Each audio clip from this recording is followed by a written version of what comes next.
الحمد لله الحمد لله وكفى وسلام على عباده الذين اصطفى خصوصا على أفضلهم وخاتم النبيين محمد الأمين وعلى آله وصحبه أجمعين. أما بعد فأعوذ بالله من الشيطان الرجيم. بسم الله الرحمن الرحيم.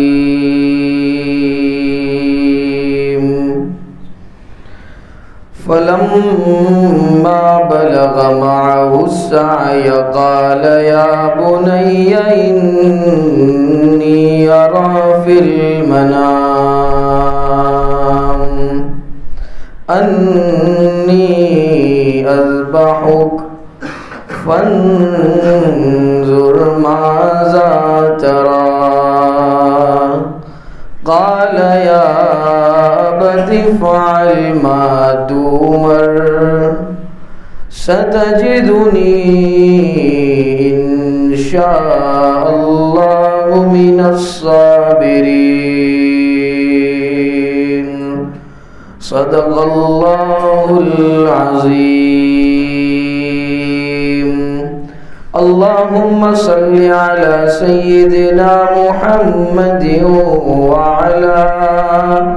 وعلى آل سيدنا محمد وبارك وسلم.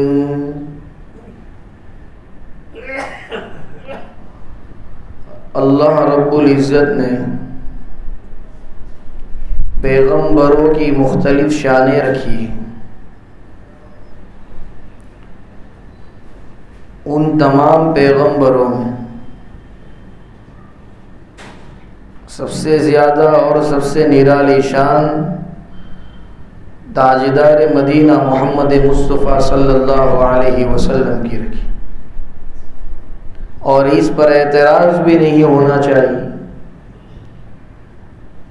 وجہ اس کی یہ ہے کہ خود اللہ نے قرآن میں بیان فرمایا تلک الرسل فضلنا بعضهم على بعض منهم من کلم اللہ ورفع بعضکم درجات، کہ ہم نے بعض کو بعض پر فضیلت بخشی ہے، فوقیت بخشی. تو اس طرح کا اگر اعتراض اور اس طرح کی اگر بات ہمارے دل میں آئے یا کسی اور کے دل میں آئے کہ تمام پیغمبروں پر سرکار کو کیوں فوقیت، حالانکہ خود نبی کریم صلی اللہ علیہ وسلم کی تعریفات بیان کی جاتی، تو سرکار نے خود ایک مقام پہ فرمایا لا تفضلونی علی یونس ابن متى، کہ مجھے یونس ابن متى پر فضیلت مت دو. اللہ نے البتہ سرکار کا ایک مقام طے کر دیا ہے. چنانچہ عرض یہ کر رہا تھا کہ تمام پیغمبروں کی مختلف شان رہی ہے، اس میں ہمارے پیغمبر کی ایک نرالی شان، اور تمام پیغمبروں پر اللہ نے ان کو فوقیت اور فضیلت بخشی ہے، جس کے صدقے میں اس فانی دنیا کو بھی اللہ نے وجود بخشا ہے.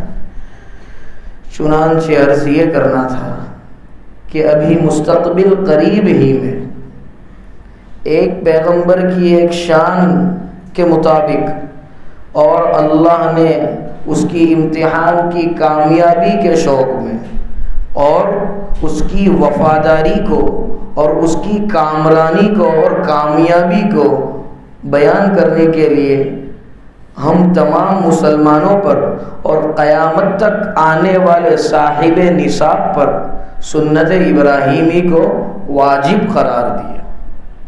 اگر اللہ نے مال دیا ہے تو سنت ابراہیمی پر عمل کرنا ضروری ہے. چنانچہ اب جو قربانی والا عمل اور مسلمانوں کا فیسٹیول آنے والا ہے، اس کی اصل روح کیا ہے، اس کی اصل کیا ہے، کس طرح سے، کس منظر سے، اس کا کیا واقعہ تھا، اس کا کیا منظر تھا، اس کی ایک جھلک اللہ رب العزت نے کلام پاک میں بیان فرمائی۔ چنانچہ خلیل اللہ علیہ السلام یعنی حضرت ابراہیم، جب سے اللہ رب العزت نے حضرت ابراہیم علیہ السلام کو نبوت کے شرف سے نوازا، تبھی سے حضرت علیہ السلام آزمائشات، امتحانات، ایگزامینیشنز کا شکار رہے ہیں۔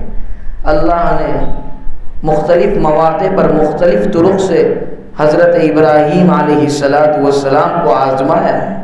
ایسے ہی خلیل اللہ ان کو نہیں کہا جاتا، ایسے ہی انہیں اللہ کا دوست نہیں کہا جاتا، بلکہ مختلف مواقع پر انہوں نے اپنی وفا کو اللہ کے لیے ثابت کیا ہے، تب جا کر انہیں خلیل اللہ کہا جاتا ہے۔ کبھی نمرود نے آگ میں ڈالا تو اللہ نے فرمایا کہ بنداس چلے جاؤ آگ میں، ہم پر بھروسہ رکھو۔ اور آگ سے اللہ کیا کہتا ہے؟ فرمایا قُلْنَا يَا نَارُ كُونِي بَرْدًا وَسَلَامًا عَلَىٰ إِبْرَاهِيمَ، اے آگ تو گلے گلزار ہو جا میرے ابراہیم پر، ذرہ برابری سے نقصان نہ ہونے پائے۔ وجہ اس کی یہ ہے کہ رب کائنات پر ابراہیم نے بھروسہ کیا۔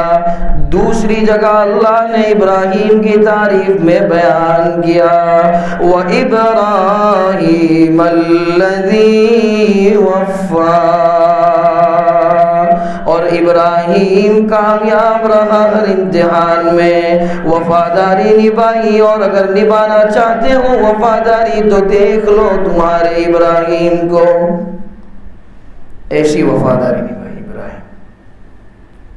ایک موقع پر کہا گیا حضرت ابراہیم سے کہ اپنے لخت جگر، نور نظر اسماعیل علیہ السلام اور اپنی رفیق حیات بی بی حاجرہ رضی اللہ تعالی عنہا کو تنہا جہاں کھانے کو نہ اناج کا کوئی دانہ ہو، نہ پینے کو پانی کا کوئی قطرہ ہو، ایسے جنگل و بیابان میں چھوڑا۔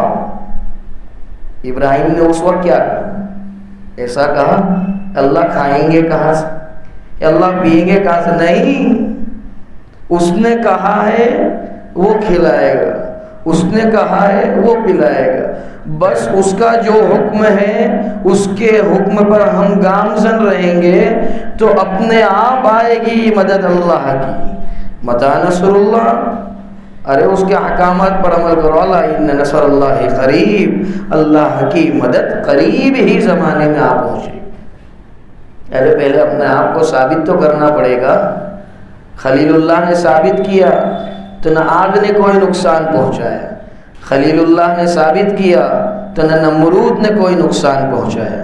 خلیل اللہ ثابت کر رہے ہیں، اپنی بیوی، اپنی رفیق حیات اور اپنے لخت جگر و نور نظر کو جنگل میں چھوڑا ہے، اور اس کا ثمرہ اور اس کا بدلہ اللہ نے کیا ہمیں عطا فرمایا۔ قربانیاں وہ لوگ دے گئے، اس کا پھل آج تک ہم کھا رہے ہیں، اور اس کی عنایت میں کتنی برکت ہوتی ہے، اس کی عنایت میں کتنی برکت ہوتی ہے۔ جسے دیکھنا ہے تو قربانی اسماعیل اور قربانی حاجرہ کو دیکھنا ہو تو زمزم کے کنویں کو ذرا جا کر دیکھ لیں کہ اس وقت بی بی حاجرہ صفا سے مروہ، مروہ سے صفا، صفا سے مروہ، مروہ سے صفا، بلا شکوہ شکایت پانی کی تلاش میں دوڑ رہی تھی، اور اسماعیل ننھا سا اپنی ایڑیاں رگڑ رہا تھا۔ ترس آ گیا اللہ کو کہ اگر بھروسہ کیا ہے ان کے باپ نے اور ان کے شوہر نے تو وہ مجھ پر کیا ہے۔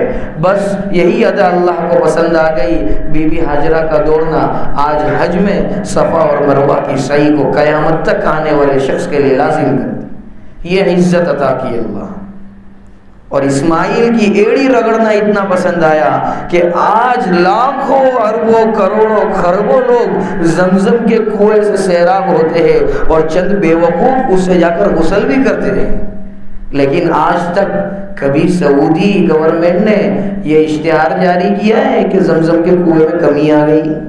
نہیں، جتنا پیو اتنا پھوٹتا ہے، جتنا اس سے سیراب ہو اتنا اس کے اندر اللہ برکت عطا فرماتا ہے۔ یہ ہے ابراہیم کی وفاداری کا بدلہ۔ ارے یہ بدلہ تو محض دنیا کا ہے، آخرت کے بدلے تو ہم سوچ بھی نہیں سکتے۔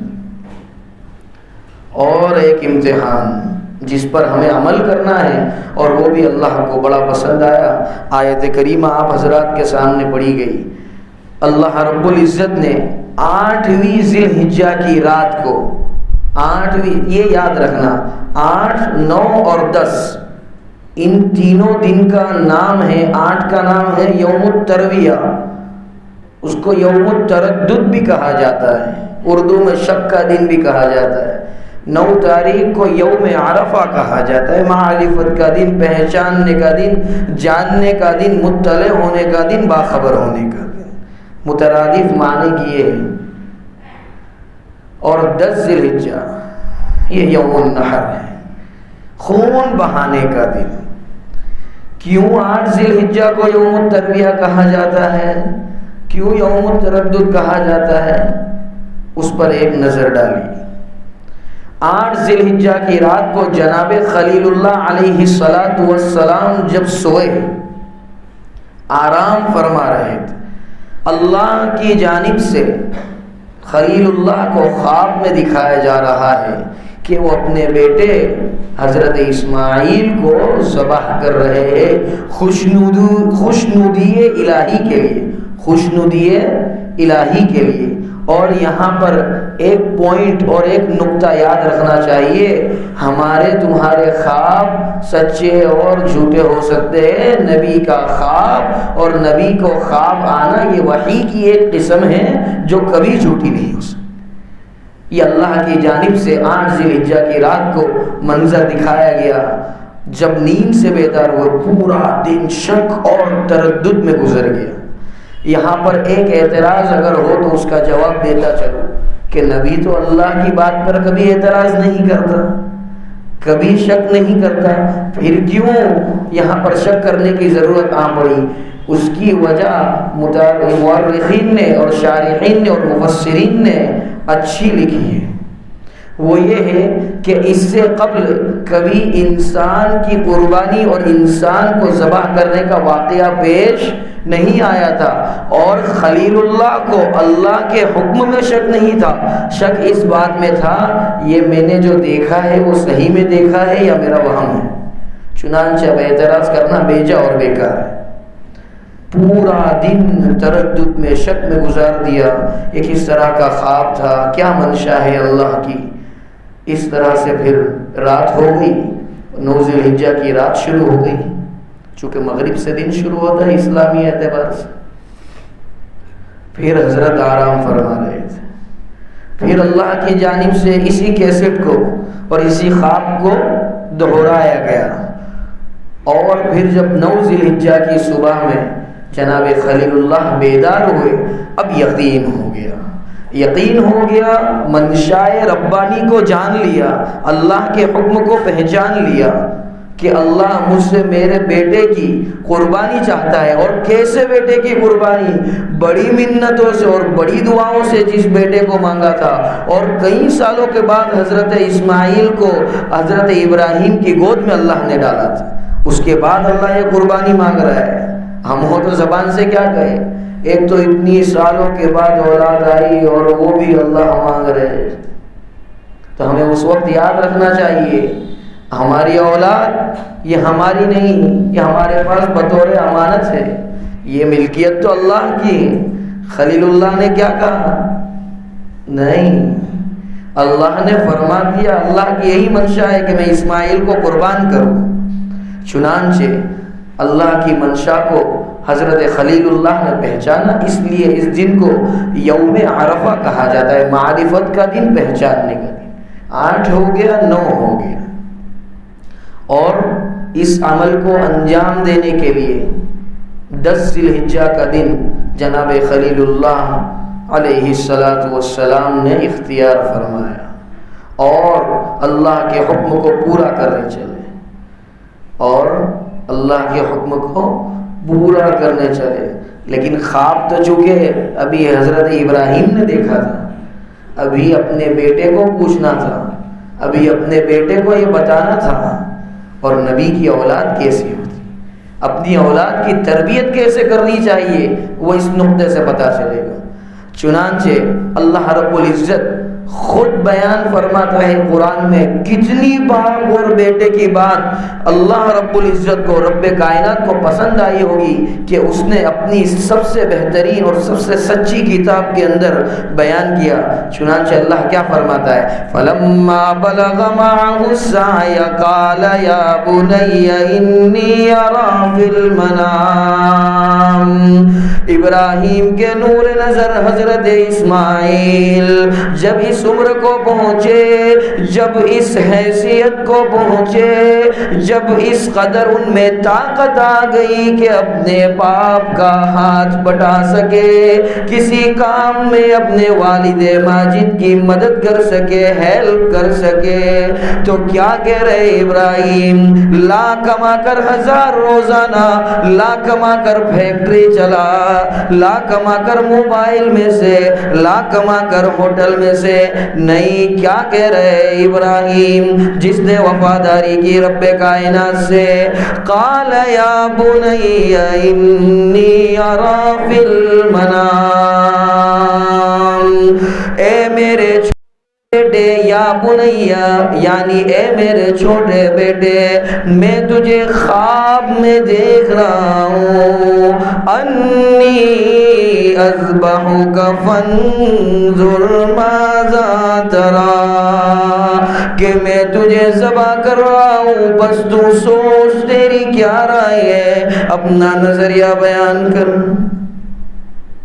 دیکھیے ننھا سا اسماعیل کیا جواب دے رہا ہے، ارے ایسے ہی قرآن میں اللہ نے بیان کر دیا، اس جواب کو سنیے اور اس کے بعد بتلاتا ہوں آج ہمارا کسی کا بیٹا اگر اس کا باپ اسے اس طرح کی اگر پیشکش کرے تو وہ کس طرح کا گھٹیا اور ننگا جواب دے گا۔ چنانچہ عرض یہ کر رہا تھا، اسماعیل نے، ننھے سے اسماعیل نے کیا جواب دیا، اللہ نے اسے بھی تحریر فرمایا ہے قرآن، فرمایا قال یا ابت فعل ما تؤمر، اے میرے ابا کر گزریے نا اس کام کو جس کا اللہ رب العزت نے آپ کو حکم فرمایا ہے، کیوں پوچھ رہے ہو مجھ سے، افعل، افعل یہ صیغہ امر ہے، افعل یہ صیغہ امر ہے، یعنی تو کر، ضروری ہے تجھ پر اس کام کا کرنا، اے میرے باپ، اے میرے ابا، افعل ما تؤمر، کر گزریے نا اس کام کو جس کا اللہ نے آپ کو حکم دیا ہے۔ تو پھر نتیجہ تو باپ بیان کرے گا نا، اچھا ہے میرے بیٹے، اللہ کے حکم کو تو نے مان لیا، اب دیکھ تجھے اللہ اس پر یہ دے گا وہ دے گا۔ ارے باپ کیا بیان کرتا، خود بیٹا بیان کرتا ہے اور اس کو پھر اللہ بیان کرتا ہے۔ فرمایا اسماعیل ذبیح اللہ نے، ستجدنی انشاء اللہ من الصابرین، ارے او خلیل اللہ، او میرے ابا، کر گزرو تم اللہ کے حکم کے اوپر اپنے فعل کو، اللہ کی بات کو مان لو، عن قریب آپ مجھے صبر کرنے والوں میں سے پاؤ گے، ہائے واویلا ہائے ولاٹ کرنے والوں میں سے نہیں پاؤ گے۔ جس کو شاعر بڑے اچھا انداز میں بیان کرتا ہے، کہا فرزند نے اے باپ اسماعیل صابر گئے، خدا کے حکم پر بندہ پہ تعمیل غازر گئے۔ اے باپ اسماعیل حاضر ہے اور خدا کے حکم پر اسماعیل پہ تعمیل حاضر ہے۔ اب سنیے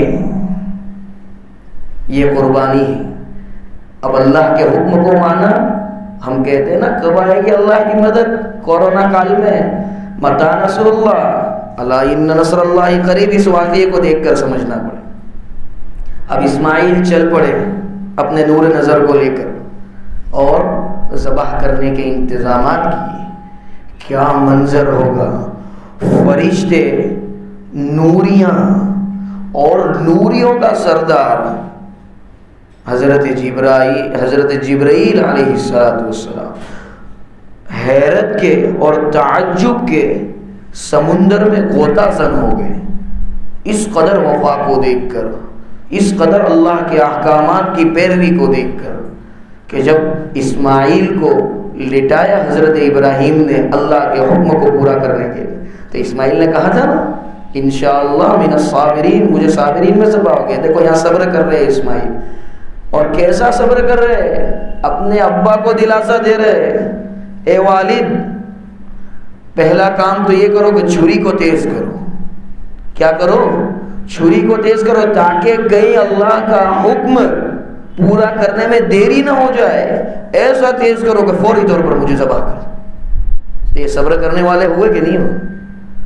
دوسری بات، اے میرے ابا آپ مجھے الٹا لیٹا دو، آپ مجھے الٹا لیٹا دو۔ وجہ پوچھی گئی کیوں؟ ارے آپ نے تو اللہ کے حکم کو پورا کرنا ہی ہے اور مجھے بھی کرنا ہے، لیکن کہیں ہم روبرو ہو گئے، ذبح کرتے وقت آپ مجھے دیکھ رہے اور میں آپ کو دیکھ رہا ہوں، اور آپ کے اندر بسی ہوئی شفقت پدری یعنی باپ کی محبت کو کہیں جوش آ گیا، اور شیطان نے اس موقع کا فائدہ اٹھایا اور اللہ کے حکم کو پورا کرنے میں جو ہے ہم کو بھٹکا دیا، ہمیں اللہ کے حکم سے گھما دیا، ہمیں اللہ کے حکم سے روک دیا، تو مجھے الٹا لیٹا دو۔ دیکھو یہ دوسری دلیل۔ تیسری دلیل ان کے صابرین میں سے ہونے کی، اسماعیل کہتے ہیں ارے میرے خون آلود کپڑے جو ہے نا میری والدہ کو دینا جا کر۔ پوچھا گیا کیوں؟ مورخین نے لکھا ہے، چھوٹا سا اسماعیل کہتا ہے ارے میری شہادت پر اور میرے اللہ کے لیے قربان ہونے پر میری والدہ فخر محسوس کرے گی کہ میرا بیٹا، میرا ننھا سا اسماعیل حکم ربانی پر قربان ہو گیا۔ ایک تو اللہ کے حکم کو ماننا، باپ کی بات کو ماننا، اور ماننے کے ساتھ ساتھ باپ کو دلاسا دینا۔ پھر اللہ نے کیا کہا؟ جب ذبح کرنے لگے حضرت ابراہیم اپنے نور نظر کو، تو چھری چل نہیں رہی۔ ارے کہاں سے چلے گی؟ چھری کو پٹکتے ہوئے خلیل اللہ نے کہا کہ اے چھری تیرا کام ہے چلنا، تو کیوں نہیں چل رہی ہے؟ تو چھری نے کتنا بہترین جواب دیا، اے خلیل اللہ، اے خلیل اللہ، تو کہہ رہا ہے چل پڑ، لیکن تو جس کا خلیل ہے وہ مجھے منع کر رہا ہے کہ مت چلنا، تو میں خلیل کی مانوں یا جلیل کی مانوں؟ بتا مجھے خلیل اللہ، میں خلیل کی مانوں یا جلیل کی مانوں؟ تو یہ کیا ہے؟ اللہ کی مدد نہیں ہے تو اور کیا ہے؟ ارے بس مقصود امتحان لینا تھا، مقصود امتحان لینا تھا، دیکھنا تھا کہ ابراہیم کو ہم پر کتنا یقین ہے، کتنا قوی ہے ابراہیم کا ایمان۔ اور اتنی قوت نکلی جب خلیل اللہ علیہ السلام کے ایمان میں قیامت تک آنے والے صاحب نصاب پر اللہ نے اس قربانی کو لازم، ضروری اور واجب کر دیا، اور نہ کرنے والا صاحب نصاب ہونے کے باوجود بخیل ہے، اور اس سے نامراد اور ناخلف اور بے وقوف اور کم بخت کوئی ہو نہیں سکتا۔ اتنی قربانیاں دی اس نبی نے، اور آج ہم قربانی صرف اس لیے نہیں کرے کہ بکرے کا بھاؤ بڑھ گیا ہے، بڑے جانور کا بھاؤ بڑھ گیا ہے، نہیں، اس قربانی کے مقابلے ساری دنیا کی دولت اگر لگا دی جائے تو اس کی کوئی حیثیت اور کوئی وقت اور کوئی اوقات نہیں۔ اتنی قربانیوں کے بعد یہ منظر پیش آیا۔ آخری بات اور آخری جملہ کہہ کر اپنی بات کو ختم کروں۔ تکبیرات تشریق، تکبیرات تشریق جو پڑھی جاتی ہے، اس کی روح، اس کی بھی اصل کیا ہے، وہ کس طرح سے وجود میں آئی؟ بہترین انداز میں مورخین نے لکھا ہے، چونکہ تاریخ کی کتاب میں ہے تو اس پر کلام بھی کیا گیا ہے، لیکن فضائل کے باب میں کلام کے اوپر کوئی بات نہیں ہو سکتی۔ چنانچہ عرض کرتا چلو، مورخین نے لکھا ہے نوریوں کا سردار دیکھ رہا ہے کہ اتنے سالوں بعد دی گئی اولاد کو ذبح کر رہے ہیں خلیل اللہ علیہ السلام، چنانچہ چھری گھما رہے کیسا منظر ہوگا، کیسا ہولناک منظر ہوگا کہ جبرائیل جو نوریوں کا سردار ہے وہ بھی مچل اٹھا اور جناب خلیل اللہ علیہ السلام ذبح کرتے ہوئے پڑھنے لگے بسم اللہ اللہ اکبر۔ جبرائیل امین جوش میں آ گئے اور بلا ساختہ بے قابو ہو کر اپنی زبان سے کہنے لگے اللہ اکبر اللہ اکبر۔ اپنا نہاسا اسماعیل، اس کی ایمان کی شمع بھی جاگ اٹھی اور وہ صبر کر نہ پایا اور اپنی زبان سے کہہ اٹھا اللہ اکبر وللہ الحمد۔ یہ تکبیرات تشریق کی اثر ہے، اور ہم آج کیا کرتے ہیں؟ مذاق اڑاتے ہیں، اللہ اکبر اللہ اکبر۔ جب کہتا ہے آگے سے امام تو پیچھے سے کیا کرتے ہیں؟ زور زور سے چلاتے ہیں۔ چند بیوقوف مذاق کرتے ہیں اور پلاننگ بنا کے آتے ہیں، آج چلانا ہے، آج مغرب میں مسجد کو ہلا دینا ہے۔ ارے مسجد کو ہلا دینا ہے، اس کی اصل تو جانو، کتنی قربانیاں اور کتنے دلوں کو سخت کر کے اور اللہ کے کس طرح کے حکم کو ماننے کے بعد یہ چیز ہمیں عطا کی گئی، اور ہم آج اس کا مذاق اڑاتے ہیں۔ خسارے میں ہیں، بربادی میں ہے، اور انسان اپنے آپ کو بڑا چالاک سمجھتا ہے تو اسے سوچنا چاہیے کہ میں کس چیز کی مذاق اڑا رہا ہوں۔ چنانچہ انہی گزارشات کے ساتھ آج کی بات کو ختم کرتے ہیں۔ وآخر دعوانا ان الحمد للہ رب